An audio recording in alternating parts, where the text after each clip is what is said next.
Hi, ಎಲ್ರಿಗೂ ನಮಸ್ಕಾರ. ನಾನು ನಿಮ್ಮ ಉಮೇಶ್ ಮಾತಾಡ್ತೀನಿ.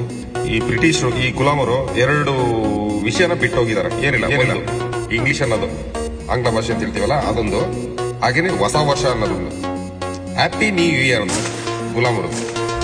ಹಾಗೆ ನಮ್ಮತನ, ನಮ್ಮ ಒಂದು ಹಿಂದುತ್ವ, ನಮ್ಮ ಒಂದು ಬದುಕು, ನಾವು ಅಮಾವಾಸ್ಯೆ ಆಗಲಿ ಹುಣ್ಣಿಮೆ ಆಗಲಿ ಪ್ರತಿಯೊಂದಕ್ಕೂ ಒಂದು ಏಕಾದಶಿ ಆಗಲಿ ಆ ಥರ ಪ್ರತಿಯೊಂದು ನಮಗೆ ಆದಂಥ ಒಂದು ಹಿಂದೂಗಳಿಗೆ ಒಂದು ಪ್ರತಿಯೊಂದು ಒಂದು ವರ್ಷದಲ್ಲಿ ಪ್ರತಿಯೊಂದು ದಿವಸ ಇದ್ದೇ ಇರುತ್ತೆ. ಸೊ ಹಾಗಾಗಿ ಆ ಕಾರಣಕ್ಕೆ ದಯವಿಟ್ಟು ಹಿಂದೂಗಳು ಯುಗಾದಿ ಹಬ್ಬನ ದಯವಿಟ್ಟು ಹೊಸ ವರ್ಷ ಪ್ರತಿಯೊಬ್ಬರು ಆಚರಣೆ ಮಾಡಿ, ತುಂಬ ಖುಷಿಯಿಂದ ಆಚರಣೆ ಮಾಡಿ. ದಯವಿಟ್ಟು ಈ ಹೊಸ ವರ್ಷ ಜನವರಿ 1ನೇ ತಾರೀಕು ಬಂದ ತಕ್ಷಣ ಮಿಡ್ ನೈಟಲ್ಲಿ ನಿಂತ್ಕೊಂಡು ಪಟಾಕಿ ಹೊಡೆಯೋದಲ್ಲ, ಯಾವುದೇ ಕಾರಣಕ್ಕೂ ಮಾಡಕ್ಕೆ ಹೋಗ್ಬಿಡಿ. ಇದು ಕೈ ಮುಗಿದು ಬೇಡ್ಕೊಳ್ಳೋದು ಇಷ್ಟೇ. ನಮ್ಮ ಹಿಂದುತ್ವ ಉಳಿಸ್ಕೊಳ್ಳಿ ಅಷ್ಟೇ. ನಿಮ್ಮ ಥರ ನೀವು ಉಳಿಸ್ಕೊಂಡ್ರೆ ಜೀವನದಲ್ಲಿ ಮುಂದಕ್ಕೆ ನಿಮ್ಮ ಮಕ್ಕಳು, ನಿಮ್ಮ ಮೊಮ್ಮಕ್ಕಳು, ಮೊಮ್ಮಕ್ಕಳು ಪ್ರತಿಯೊಬ್ಬರು ಚೆನ್ನಾಗಿರ್ತಾರೆ. ದಯವಿಟ್ಟು ಇದನ್ನು ಕಾಪಾಡ್ಕೊಳ್ಳಿ. ಅದನ್ನ ಪ್ರತಿಯೊಬ್ಬರು ಕೈ ಮುಗಿದು ಬೇಡ್ಕೊಳ್ಳಿ.